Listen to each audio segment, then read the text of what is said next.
Nous sommes au 6 janvier 2025.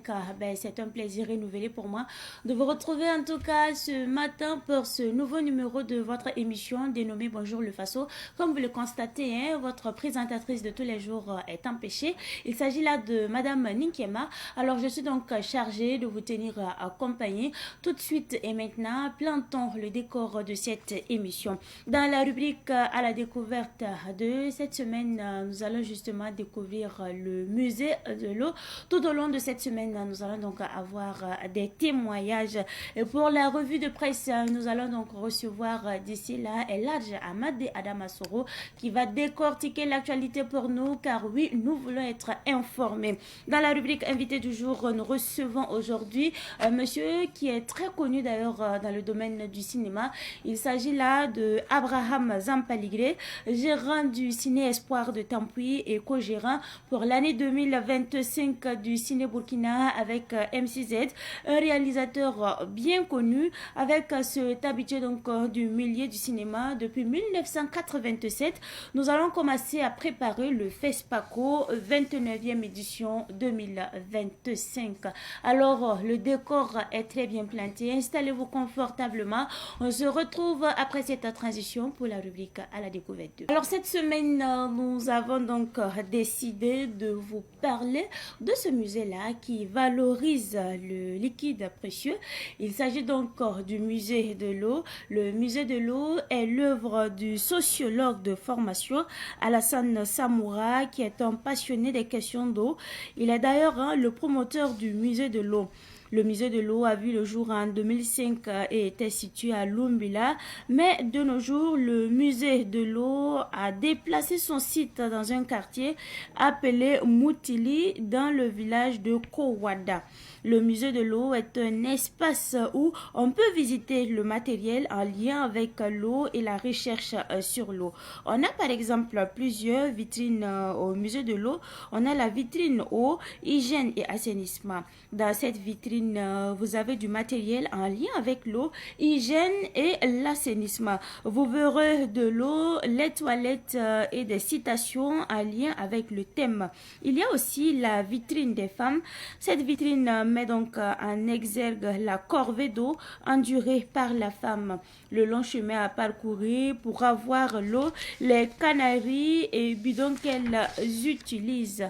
La vitrine de la promotion des droits humains, la vitrine en rapport avec les symboliques, la vitrine en rapport avec les pompes où on retrouve les différents types de pompes des années d'indépendance à nos jours, la vitrine en rapport avec les changements climatiques, la vitrine en rapport avec la météorologie. Le musée de l'eau met en exergue l'aspect matériel en exposant le matériel en lien avec l'eau et qu'on peut toucher comme les canaries, les pompes, les bidons et les fourrages. D'un autre côté, il valorise le côté immatériel en lien avec l'eau, ce qui explique l'existence des pancartes où sont inscrits des proverbes, des citations et des chants en rapport avec l'eau. Alors, ce musée ciel ouvert a pour principale activité de valoriser ce liquide précieux. C'est un musée associatif, donc privé, et ce musée rencontre d'énormes difficultés selon son promoteur Alassane Samoura. La difficulté principale reste la question financière. Pour lui, le musée n'a pas de financement pour son entretien. Alors, il demande donc l'accompagnement de l'État pour justement l'entretien de ce musée. Ces dernières années, le musée reçoit moins de visiteurs suite à la crise sécuritaire et sanitaire. L'autre grande difficulté, toujours selon donc le promoteur, c'est la question foncière, car une partie de la parcelle du musée de l'eau non couverte a été délimitée et vendue à des promoteurs immobiliers. Une affaire qui est en justice selon Alassane Samoura. Alassane Samoura souhaite que les Burkinabés adoptent, protègent et valorisent le musée, car le musée de l'eau appartient à tous les Burkinabés. C'est d'ailleurs un patrimoine mondial qu'il faut protéger. Le musée est ouvert tous les jours et à tous ceux qui souhaitent bien sûr le découvrir. C'est donc tout pour la rubrique à la découverte de. On se retrouve dans quelques instants pour la suite de l'émission. Pour la revue de presse, nous recevons donc ce matin sur ce plateau Eladj Ahmad et Adama Soro. Bonjour et bienvenue sur ce plateau. Bonjour Mireille, bonjour à toutes et à tous. Et cette journée, est-ce qu'elle débute bien? Absolument. D'accord. De bonnes conditions, surtout que c'est la nouvelle année. Exactement. Alors Eladj, qu'est-ce qui est à la une des journaux ce matin? D'accord, nous commençons avec aujourd'hui au Faso. Okay. À la une donc d'aujourd'hui au Faso, lutte contre le terrorisme. Jean-Emmanuel Ouedraogo requinque le FDS au centre-ouest. Forces armées nationales, création des 3 BIR et installation de l'air commandant. Le vœu 2025 du chef de l'État à la nation, IB invite ses compatriotes à l'abnégation, au patriotisme et au travail. 3 janvier 1966, l'UAS se souvient, excusez-moi, infrastructure éducative, 40 amphithéâtres sortiront bientôt de terre. PMUB, un agent de santé à la retraite en poche, 79 926 500 francs CFA. Fonds de soutien patriotique, plus de 175 milliards de francs CFA au 30 décembre 2024. Bateau de nitrate mouillant au port d'Abidjan, ni Provo Kuala ni Beyrouth 2020 ne sont souhaités. Intense combat Ouazalendo contre M23 au Nord Kivu. Le processus de Luanda efficace sur papier, impuissant sur le terrain. À la suite donc d'aujourd'hui au Faso, place au journal Le Pays. À la une donc du journal Le Pays, prix Galien assainit les critères de sélection des membres du jury. Fonds de soutien patriotique, 175 milliards de francs CFA mobilisés en 2024. Assemblée élective au CSM, le SAMAB récrimine. Nouvel an, ce qu'il souhaite de meilleur pour le Burkina. Il s'agit de Louis Modeste Ouedraogo, président du CSE, Nakanabo, Sarado Nakanabo, donc secrétaire exécutif du RENLAC, Maître Benewende Stanislas Sankara, ancien ministre et député Charles Kaboré, ambassadeur pour le sport. 59e anniversaire du soulèvement populaire, il nous faut laisser nous exprimer, plaide Guy-Olivier Ouedraogo, AG de la CSB. Soutien aux personnes vulnérables et aux activités socio-culturelles, cela est ressources internationales, laisse parler son cœur. Confidence du week-end, commune de Ouaga, 2 camions transportant des plaques solaires illégalement importées saisis. Nous poursuivons notre randonnée avec la presse burkinabé, cette fois-ci avec les journaux, les quotidiens, à la une du quotidien. Message de fin d'année du capitaine Ibrahim Traoré 2024 a été une année pleine de défis. Commémoration du 3 janvier 1966, l'UAS invite le gouvernement à soulager les populations contre la vie chère. L'ONAB, un agent de santé à la retraite, décroche plus de 79 millions de francs CFA au 4+1. Le voyageur de Guéna, sécurisation avait 3 nouveaux bataillons d'intervention rapide créés. Banwa, les forces combattantes neutralisent au moins une trentaine de terroristes. Combisserie de Waïen, à couteau tiré sur l'installation du bureau communal. Où est le haut-commissaire suspend l'intronisation des chefs coutumiers jusqu'à nouvel ordre. Nous continuons cette fois-ci avec Sidouaya, le journal de tous les Burkinabés à la une de Sidouaya, Espace AES, le président Goïta invité à l'investiture de John Dramani Mahama au Ghana. Nouvelle du front, l'armée élimine une trentaine de terroristes dans les Banwa. Éditorial, une année charnière de conquête du territoire national. 3 nouveaux billets créés à Ougao, Diapaga et Arbinda. Initiative présidentielle pour une éducation de qualité pour tous. La construction de 40 amphithéâtres lancés. Brigade nationale des sapeurs-pompiers. 21 144 interventions en 2024. Port obligatoire du casque. Une sensibilisation avant la répression. À la suite des citoyens, place à l'Express du Faso, édité à Bobo Dulacio. À la une donc de l'Express du Faso, région cotonnière de Houndé, des producteurs sont passés à la caisse. Nuit du 31 décembre 2024 à Bobo, 10 cas d'accident de circulation constatés par la police nationale. autant le dire, nouvelle année 2025, l'année des actes et des résultats. Nouvel an 2025, message à la nation du président du Faso. Simple détail, 3 janvier, une autre date historique. Port obligatoire du casque si jamais ça échoue. Chefferie à Fada, le retour des vieux sorciers. Nous terminons cette fois-ci avec l'Observateur Palga, les doyens des quotidiens au Burkina Faso, à la une donc de l'Obs, message du président du Faso à la nation, réajustement stratégique des forces de sécurité, affaire attaque Café Aziz Istanbul, des condamnations à la prison à vie. 59e anniversaire soulèvement populaire de 1966, l'UAS invite au respect des droits. Comité national olympique, Jean Yamouro, toujours aux commandes. Fonds de soutien patriotique, mobilisation record de 175 milliards en 2024. Lutte contre le terrorisme. Le PM encourage les forces combattantes dans le centre-ouest. 3 nouveaux billets en renfort. Merci bien, Eladj Hamad Hadamasoro, pour ces différentes unes. Eladj, nous allons donc revenir sur quelques sujets d'actualité. On va revenir sur ce sujet-là. Alors, le chef de l'État, le capitaine Ibrahim Traoré, s'est adressé à la nation le 31 décembre 2024. Alors, la question de la reconquête du territoire national est revenue dans son message. Absolument, Mireille.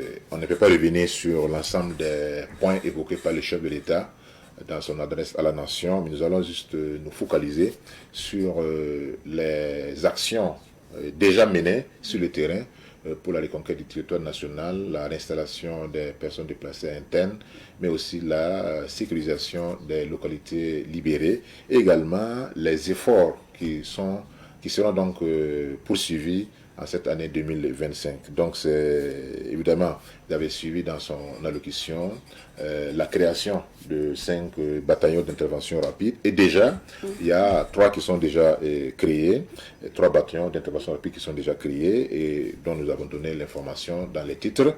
Et effectivement, il y a également la poursuite, n'est-ce pas, des efforts d'équipement des forces de défense et de sécurité et les VDP. Parce qu'une guerre se mène à des niveaux. Au niveau stratégique, avec bien sûr la planification, avec les équipements, mais aussi au niveau tactique, avec le déploiement des forces sur le terrain. Et sur ce point, il faut donc dire que déjà, les efforts qui ont été consentis, qui ont été déployés par le capitaine Ibrahim Traoré et bien sûr l'ensemble des forces combattantes sont probants, dont les résultats sont probants sur le terrain.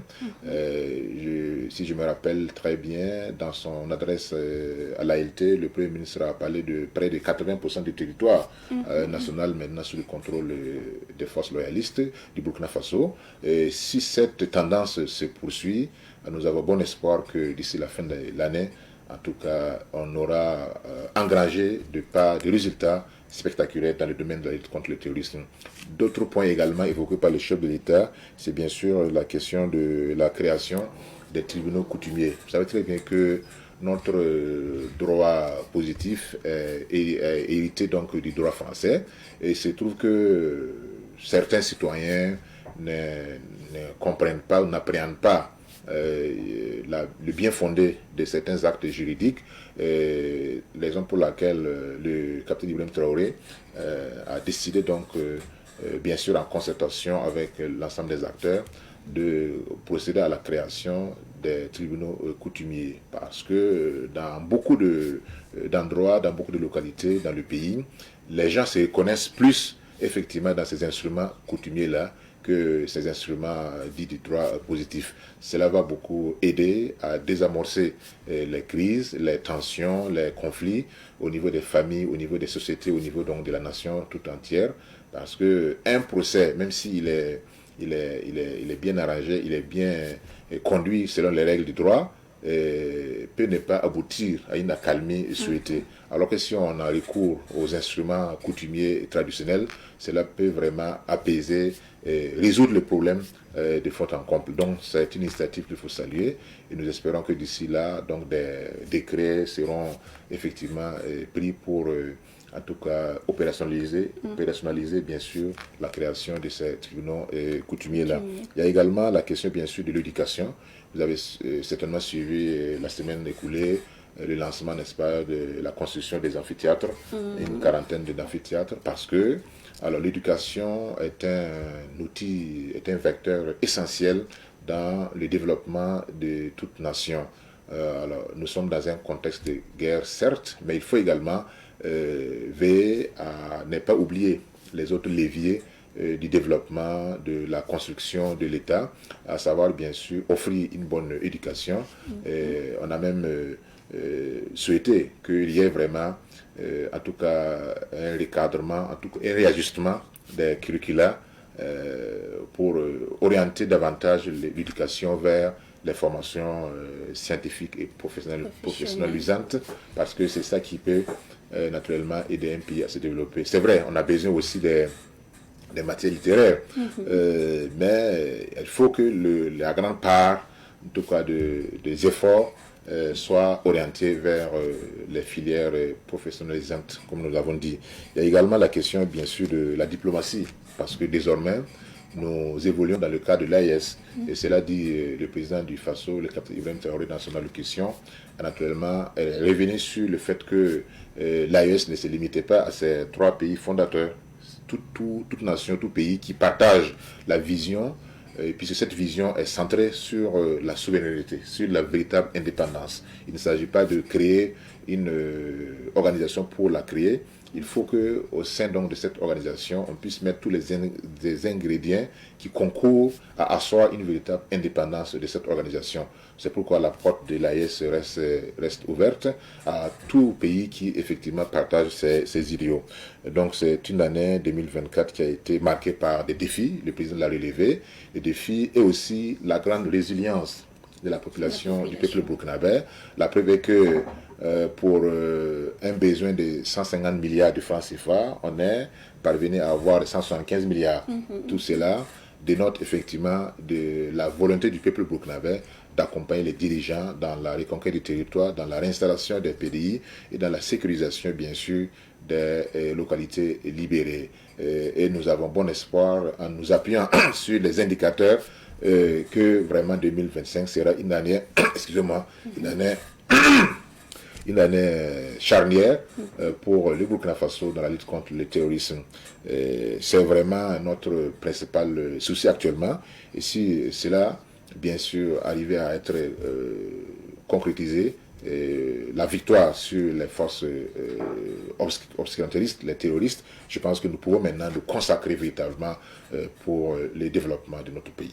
Et là, le chef de l'État a également invité les citoyens au travail et surtout au patriotisme. Absolument. Vous savez très bien que le travail, c'est ce qui permet à une nation de rester debout. Le patriotisme, c'est la sève nourricière. Si vous avez des citoyens qui ne sont pas animés d'esprit de patriotisme, ça veut dire que ces citoyens ne vont pas se donner corps et âme pour la reconquête de leur pays, pour le développement de leur pays. C'est pourquoi le travail, bien sûr, qui est l'aspect visible, mais aussi le patriotisme qui doit animer chaque Burkinabé, tout en sachant que les actions que nous posons sont des actions qui concourent au bien-être. Et quand vous posez des actions qui concourent au bien-être général, vous ne serez pas épargné, vous ne serez pas mis de côté. Donc il faudra que nous travaillions sur un changement de mentalité, tout en mettant l'accent effectivement sur l'éducation au civisme, l'éducation au respect des valeurs sociales. Et ce sont ces 2 piliers-là, le travail et le patriotisme, qui peuvent naturellement aider tout pays à relever, à sortir la tête de l'eau et à finalement s'affirmer comme un acteur indispensable dans le Conseil des Nations. Merci bien, Eladj. C'est tout pour aujourd'hui. On va vous libérer parce qu'on sait que vous êtes attendu à la radio avec Ahmed Nabalma pour l'émission Vénère Sonré. Alors, merci bien d'être passé. Excusez pour la voix. Non, on comprend tout à fait. C'est la période également. Mes parents, les pères ne m'ont pas donné de lait. Ah, vous n'avez pas eu de lait. Donc on va appeler Eladj Tamboura. Tout à fait. Il va vous aider. Absolument. Il n'y a pas de souci. Oui. Merci bien, Eladj Ahmad et Adama Soro. C'est tout pour la rubrique, la revue de presse. On va accompagner notre invité avec Suisse. Dans la rubrique invité du jour, nous recevons donc ce matin Abdraman Zampaligré, gérant du Ciné Espoir de Tampuy et co-gérant pour l'année 2025 du Ciné Burkina avec MC-Z, un réalisateur bien connu avec cet habitué donc du milieu du cinéma depuis 1987. Nous allons commencer à parler donc des préparatifs du FESPACO. Il s'agit là de la 29e édition prévue donc du 22 février au 1er mars 2025. Abdraman Zampaligré, bonjour et bienvenue sur ce plateau. Bonjour. Bonjour à vous, bonjour à tous les téléspectateurs de Savane Média. Bonjour et merci. Alors vous êtes un partenaire de longue date de Savane Média. Vous distribuez les films de Savane Média. Savane Média fait aussi la promotion de vos films puisque vous êtes aussi réalisateur maintenant et de vos espaces. Comment vous abordez donc la nouvelle année 2025? Bien, merci. Cette nouvelle année, ça démarre bien. On démarre bien en termes de cinéma parce que nous avions pris, comme vous l'avez dit, la co-gérance du Ciné Burkina avec l'entreprise de Z Production en 2024. En 2025, c'est mon entreprise qui a pris avec la coproduction, enfin la co-gestion de Z Production. Et nous venons de boucler un nouveau film qui va bientôt sortir. Nous avons reçu pour le Ciné Burkina des propositions de films. Nous les avons visionnés et je vois que c'est des films de taille. Et je pense que l'un dans l'autre, on peut dire que l'année 2025 démarre très bien pour le cinéma burkina. Et comment se passe le partenariat avec Savane Média? Disons que c'est une longue histoire. Depuis 2005 que nous avons entamé ce partenariat avec Savane Média. 2005 à maintenant, c'est pas petit, c'est pas tout de suite. Alors, je peux dire que ça se passe très bien. Parce que Savane Média a une branche qui réalise des films. Et cette branche a été la maison qui a le premier produit un film qui a fait en termes d'entrée en salle le record du Burkina, je peux dire même le record de l'Afrique.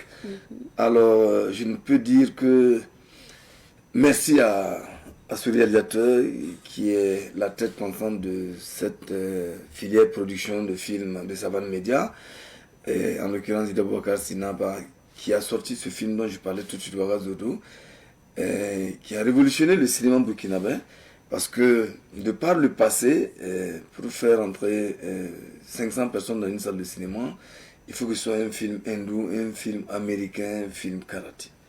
Mais depuis 2005, avec le partenariat, avec la sortie de son film, et d'ailleurs il ne s'est pas arrêté là, il a continué avec d'autres films qui ont également, à travers Fantôme dans la ville, et je ne sais pas qui de Fantôme ou Ouagadougou a battu le record, mais toujours est-il qu'au niveau de Ouagadougou et de l'Afrique, c'est les deux grands films dans l'histoire du cinéma qui n'ont pas encore été égalés en termes de rentrée. Donc, je peux dire que le partenariat se porte bien parce qu'il continue de produire et nous continuons de passer ces films dans les différentes salles de la ville de Ouagadougou et de toute l'étendue du territoire burkinabé.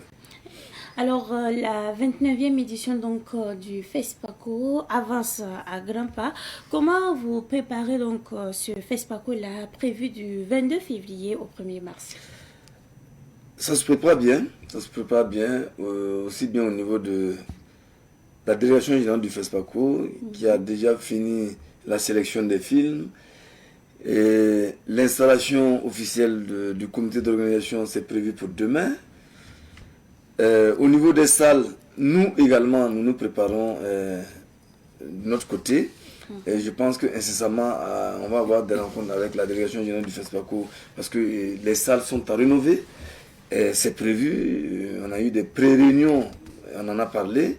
Donc je peux dire que le FESPACO se prépare bien parce que nous, en tant qu'exploitants, qu'est-ce que nous attendons? C'est les films. Et le FESPACO en a eu à sélectionner. Bon, les films qui n'ont pas été retenus, nous allons pouvoir les passer bien entendu. Ça ne veut pas dire que ce n'est pas des grands films, mais tous les films ne peuvent pas être sélectionnés. Et également, pour le bonheur des cinéphiles qui ne pourront pas voir certains films pendant le FESPACO, nous allons les retenir ici à Ouagadougou pour, en tout cas, les passer dans les salles pour que les cinéphiles puissent le voir. Donc, je peux dire que le FESPACO se prépare bien. Alors, Abdraman Zampaligré, les journalistes avaient jusqu'au 31 décembre 2024 pour remplir leur fiche de demande d'accréditation. À Savane Média, nous l'avons fait avant le mardi passé. Est-ce que c'est la même chose de votre côté, puisqu'il y a eu des années où des acteurs du cinéma burkinabé ont dit qu'ils n'ont pas eu d'accréditation, qu'ils n'ont même pas été invités? Bien, merci. Quand on est un acteur du cinéma, on n'a pas besoin, même que le FESPACO vous dise à l'orée de l'organisation d'une édition, de vous préparer à venir prendre les accréditations. Nous, par exemple, on n'attend pas le FESPACO. Dès que l'année charnière a démarré, nous, on a préparé nos listes. Au niveau de l'association des exploitants, les listes ont été préparées et dès que la correspondance est venue nous demandant de fournir, d'envoyer les éléments nécessaires pour les accréditations, nous les avons balancés. C'est pour dire quoi? Comme vous l'avez dit, il y a un délai qui est fixé et les gens sont informés. Ceux qui cherchent, enfin qui s'intéressent au FESPACO, cherchent l'information et si tu as l'information, tu connais les délais.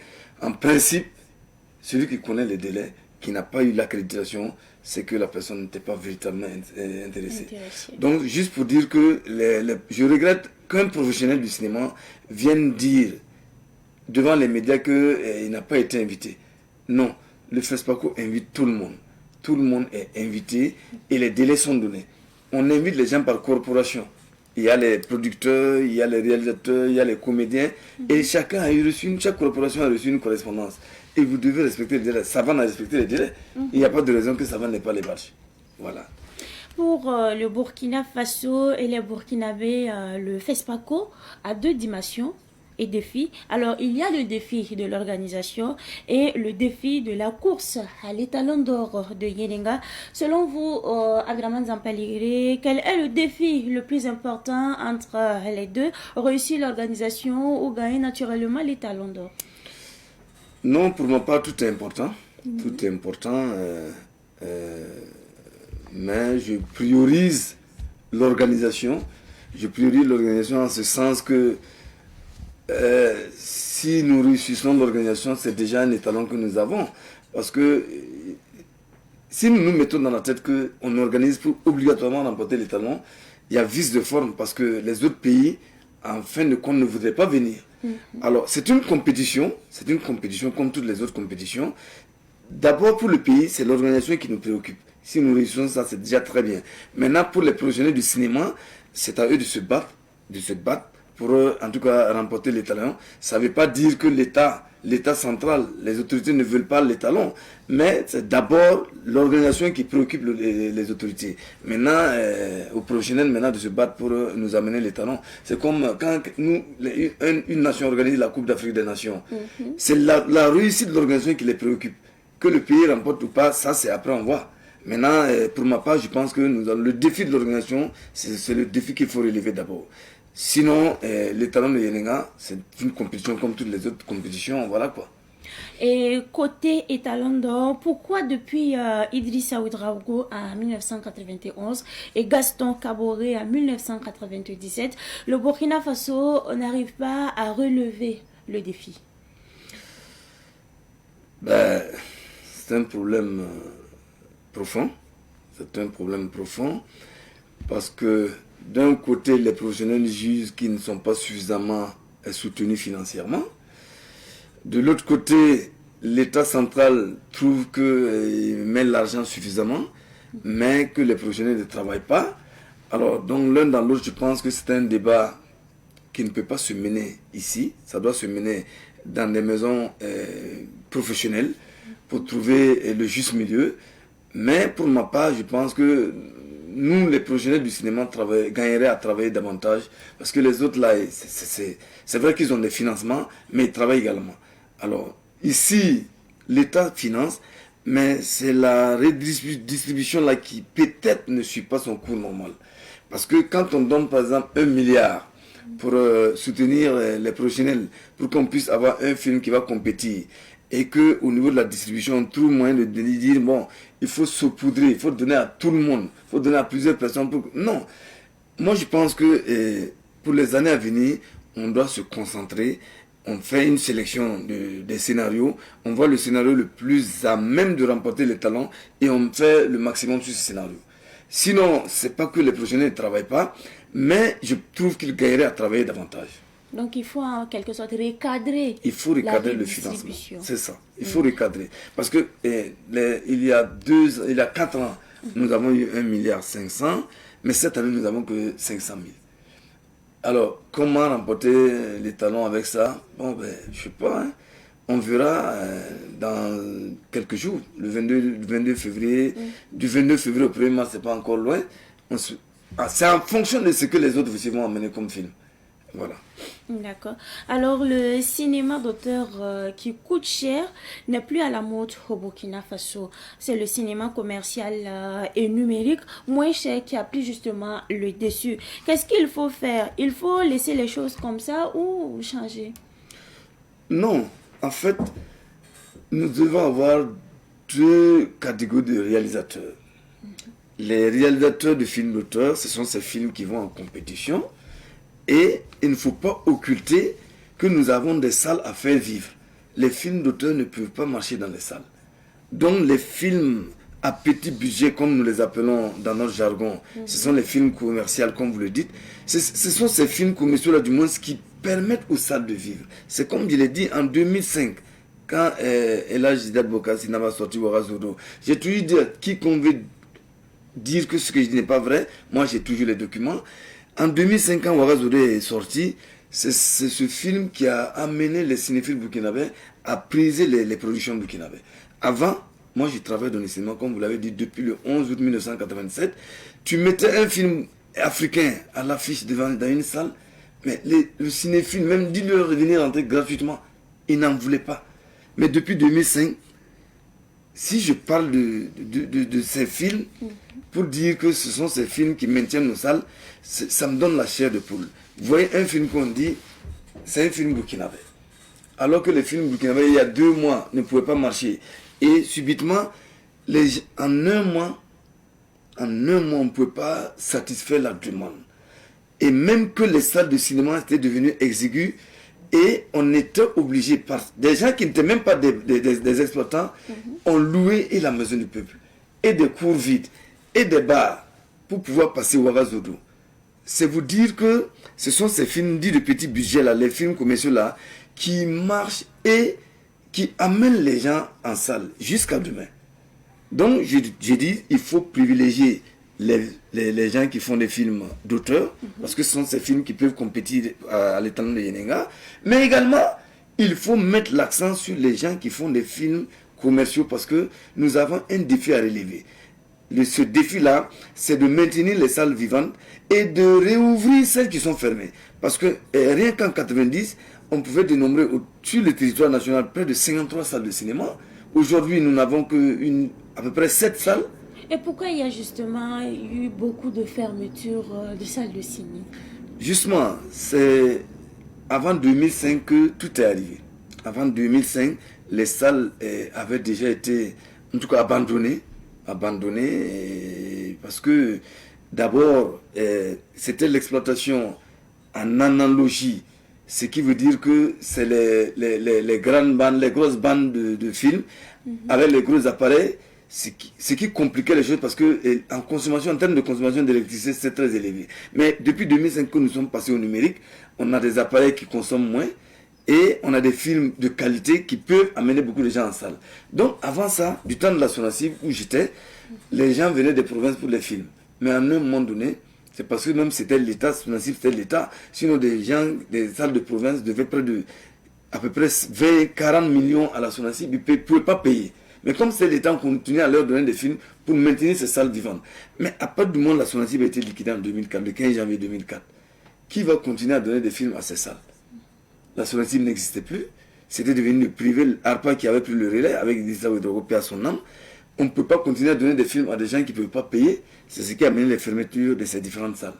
Et nous qui sommes restés à Ouagadougou et quelques salles à Bobo, qui sont passés au numérique, alors il faut reconnaître que nous n'avons aucun droit de négliger les films commerciaux parce que ce sont ces films-là qui permettent à ces salles de toujours vivre.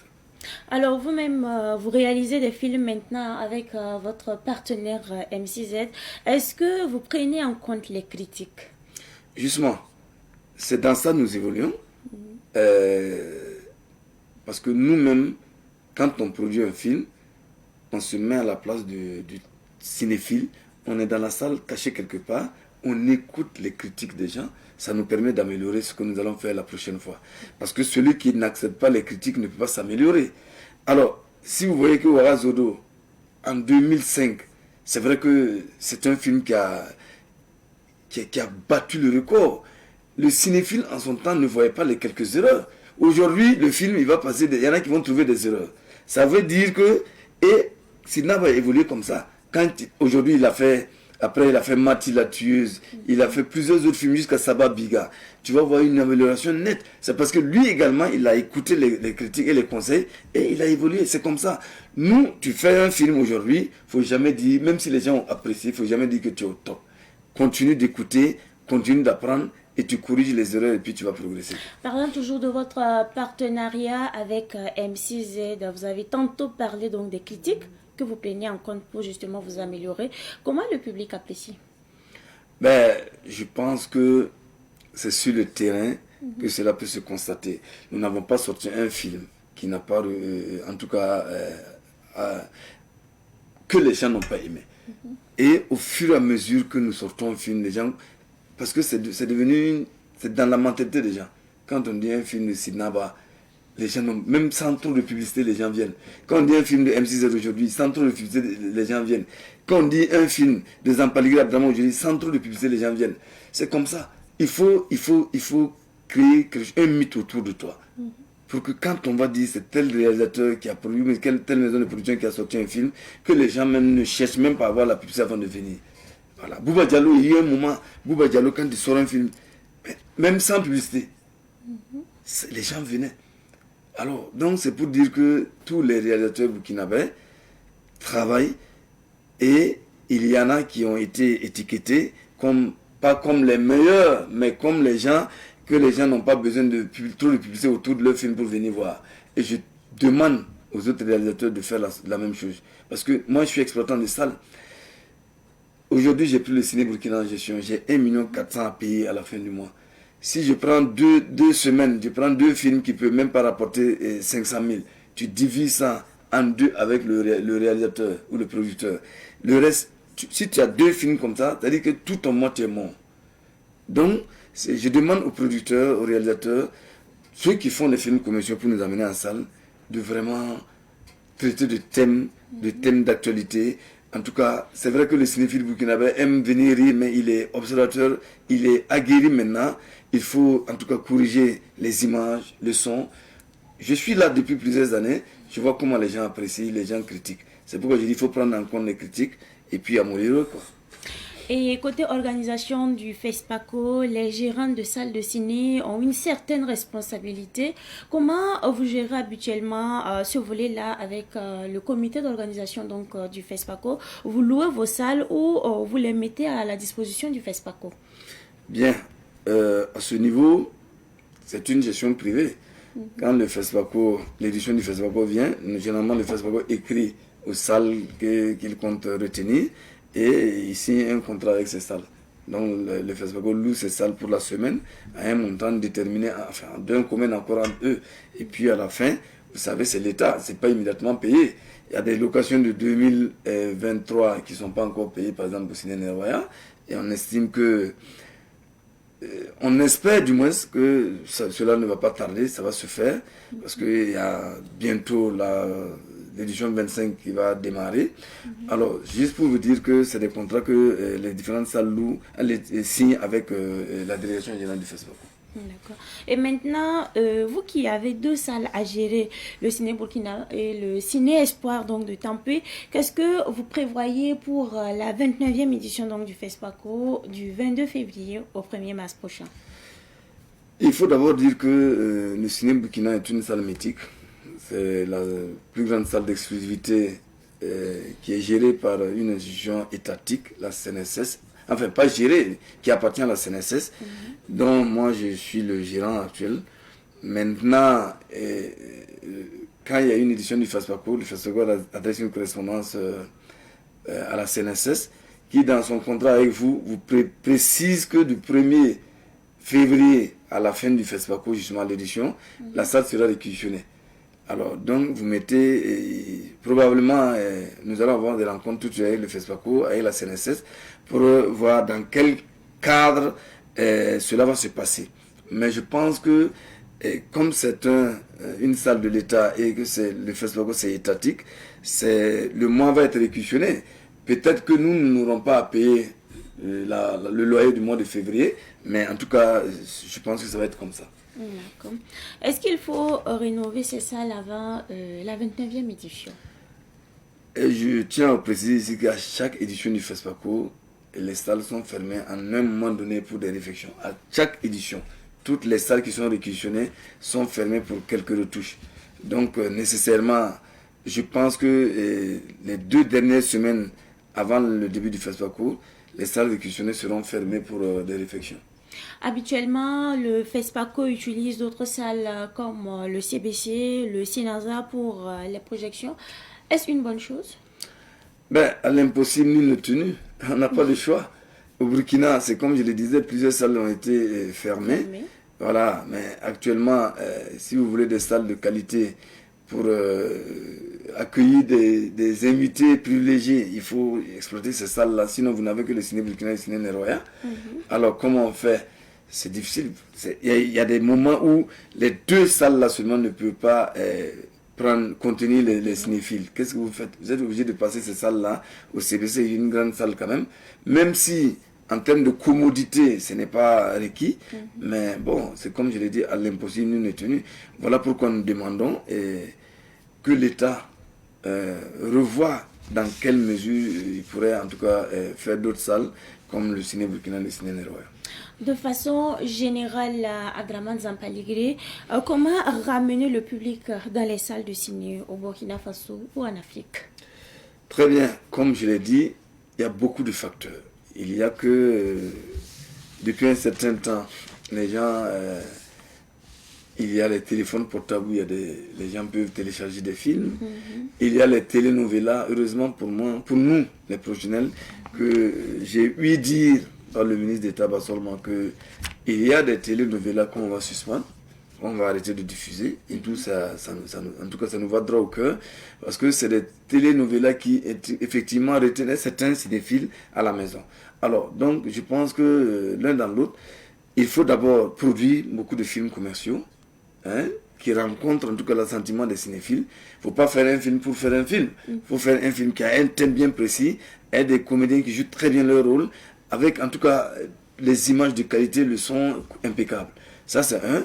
Il faut un accompagnement de l'État à entretenir ces salles. Parce que, quoi qu'on dise, aucun commerçant, je dis bien aucun commerçant dans ce pays-là, ne peut prendre une salle, équiper comme il se doit, mettre ça aux normes internationales pour pouvoir exploiter. Parce que pour une salle aux normes internationales, il faut au minimum 150-200 millions.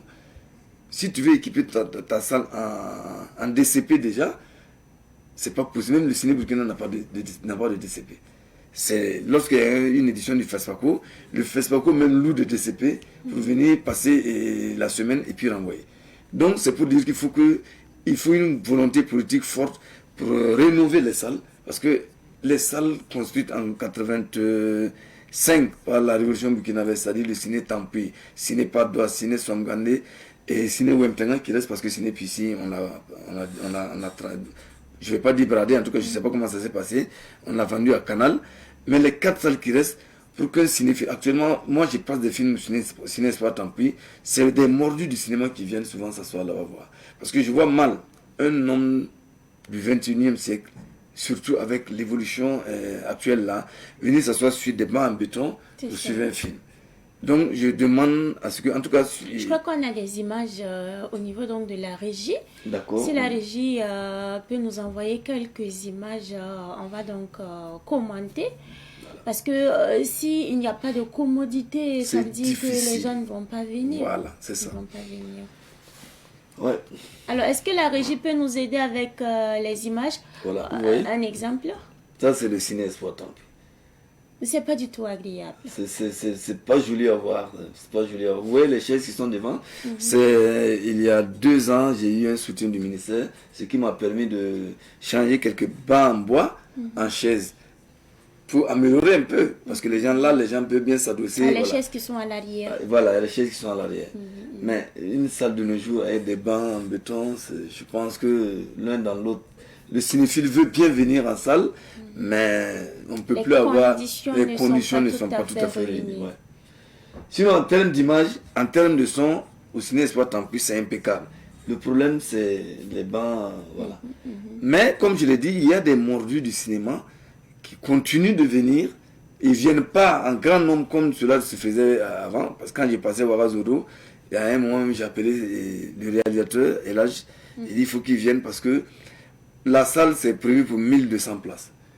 Moi, je vends 1200 places. J'ai dit que s'ils ne vendaient plus, les gens disent, mais c'est quoi? Ton problème, c'est quoi? Même si nous, on va s'asseoir. La demande était excessive.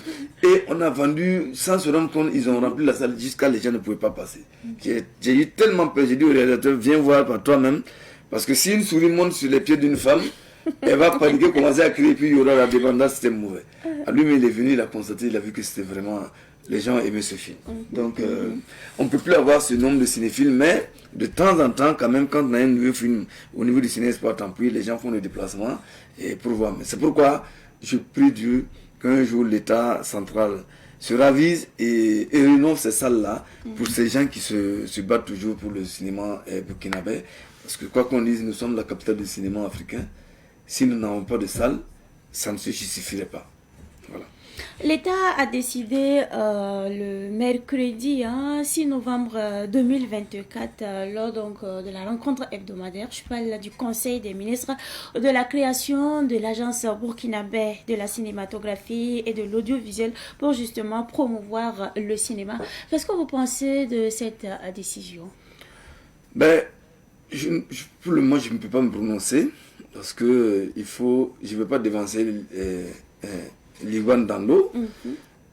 Mais je pense que si l'État en a décidé ainsi, c'est parce que l'État pense que en faisant cela, ça va permettre l'émergence du cinéma burkinabé, la relance, je veux dire, du cinéma burkinabé. Donc nous, les acteurs, nous ne pouvons qu'attendre de constater comment ça va se passer. Véritablement, je n'ai pas été impliqué, mais je pense que l'État, surtout que nous avions à l'époque un ministre de la Culture qui était quand même, qui avait les oreilles ouvertes tendues vers les professionnels, je pense qu'il a écouté les uns et les autres, et ce qui a valu à ce que cette agence soit créée, qui va absorber beaucoup de directions, la direction du cinéma, la direction générale du FESPACO, l'ISIS. Bon, on attendra de voir. Pour le moment, je n'ai pas de pronostic à faire. On attendra de voir. Et qu'est-ce que vous pensez justement de cette récente décision du gouvernement de fusionner le FESPACO et l'ISIS, l'Institut supérieur de l'image et du son? Bon, c'est ça qui a amené la création de l'agence. Alors, c'est comme je l'ai dit, je ne sais pas pour le moment comment ça va fonctionner, mais nous, on n'est pas optimiste, on n'est pas pessimiste non plus, mais on attendra de voir quand même. Vous allez constater d'abord avant de vous prononcer. Nous voulons être mis devant les faits, enfin, nous voulons avoir les éléments pour pouvoir commenter. D'accord. Abdraman Zampel-Legré, nous sommes à la fin de l'entretien. Votre mot de fin? Cinéphile burkinabé, venez en salle, parce que je vous dis que il y a plein de pays qui sont prêts à retirer le FESPACO, mais ils ont essayé, du vivant de Samen Ousmane, il a combattu cela. Il a dit Fespaco, le haut là, on ne peut pas l'enlever. Fespaco, c'est Ouagadougou. Et il s'est battu jusqu'à sa mort pour que le Fespaco reste toujours Fespaco, c'est Ouagadougou. Alors, maintenant, à nous de continuer le combat. Et continuer le combat, c'est quoi faire?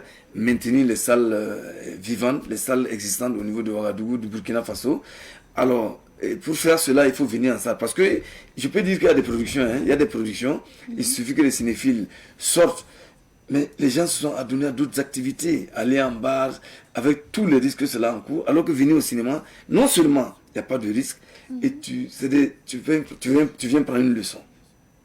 Beaucoup de leçons quand tu viens suivre un film qui va te permettre d'améliorer ta vie, ton cadre de vie, ta collaboration avec tes partenaires, avec ta famille, tout ça. Donc, je demande aux gens de venir en salle de ciné voir les films. Alors, comme on le dit, hein, qui aime la vie aime le cinéma. Voilà. Donc, on espère que le message est vraiment passé. Alors, vous, téléspectateurs, téléspectatrices qui nous suivez, n'hésitez pas à effectuer massivement le déplacement du côté donc du Ciné Espoir Tampri, du Ciné Burkina, Ciné Nerwaya, Émergence Cinéma. Ce sont les salles qui fonctionnent pour le moment. Ciné Padoua, c'est détruit. Ciné Somgandé, c'est pas fonctionnel. Alors, donc, je dis, vous avez 4 salles à Ouagadougou qui fonctionnent. Si vous ne partez pas que ça se fait une à une, après pas de salle, ne soyez pas étonnés qu'on dise demain que le Fespaco c'est à Abidjan, c'est au Sénégal. On espère que le message est très bien passé. Très bien, Dieu merci. Je rappelle donc que dans la rubrique invité du jour, nous recevions aujourd'hui Abdraman Zampaligré, gérant du Ciné Espoir de Tampui et co-gérant pour l'année 2025 du Ciné Burkina avec MC-Z. C'est un réalisateur bien connu. Alors avec donc cet habitué du milieu du cinéma depuis 1987, nous avons donc parlé des préparatifs du Fespaco. Il s'agit là de la 29e édition qui se tiendra du 22 février au 1er mars 2025. Alors, merci à vous d'être passé sur ce plateau. Est-ce qu'on peut rappeler juste le thème de cette édition? Oui, bien sûr, naturellement. Cinéma d'Afrique et identité culturelle. Alors, cinéma d'Afrique et identité culturelle, c'est le thème de l'édition 2025.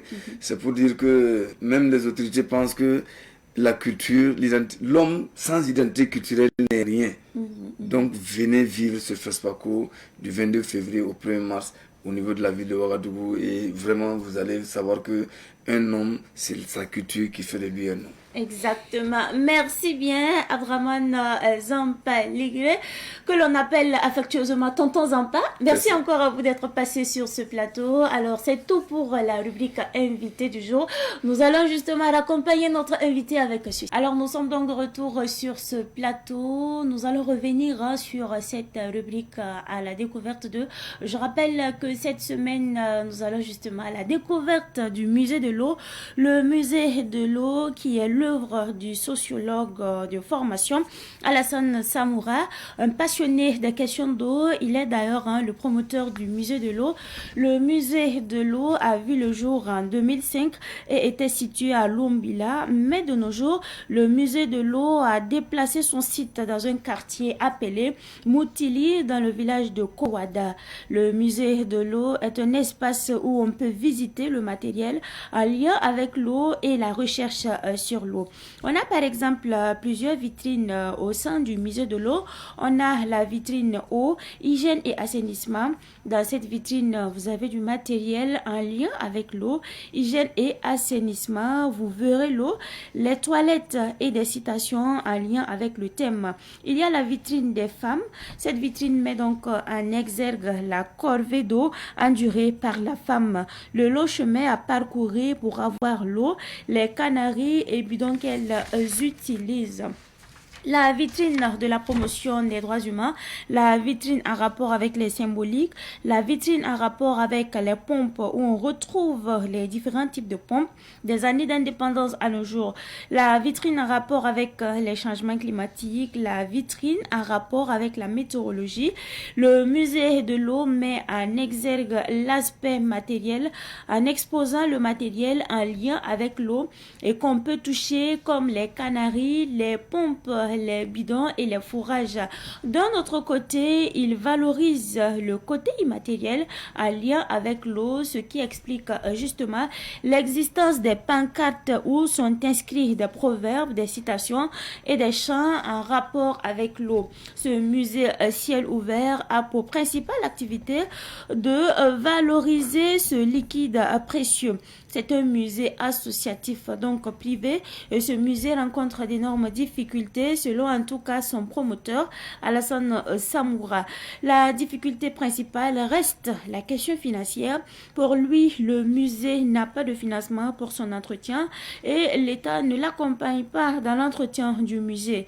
Ces dernières années, le musée reçoit moins de visiteurs suite à la crise sécuritaire et sanitaire. Et l'autre grande difficulté, selon toujours son promoteur, est la question foncière, car une partie de la parcelle du musée de l'eau non couverte a été délimitée et vendue à des promoteurs immobiliers, une affaire qui est en justice. Alassane Samoura souhaite que les Burkinabés adoptent et valorisent le musée, car le musée de l'eau appartient à tous les Burkinabés. C'est un patrimoine mondial qu'il faut justement protéger. Le musée est ouvert tous les jours et à tous ceux qui souhaitent bien sûr le découvrir. Téléspectateurs, téléspectatrices de la télévision des nouvelles idées, c'est tout pour ce nouveau numéro de votre émission Bonjour le Faso. Nous disons merci à toute l'équipe technique pilotée ce matin par Michael Yameogo, Frédéric Cabré, Joseph Caboré, Amadou Ouedraogo. Nous n'oublions pas notre chargée de production, Tata Laura. Je n'oublie pas également ma maquilleuse, Nathalie Qualra. Merci à vous pour votre constante fidélité. Et quant à moi, je vous retrouve à 18h45 pour la grande édition du soir. On se dit bye bye et à très bientôt.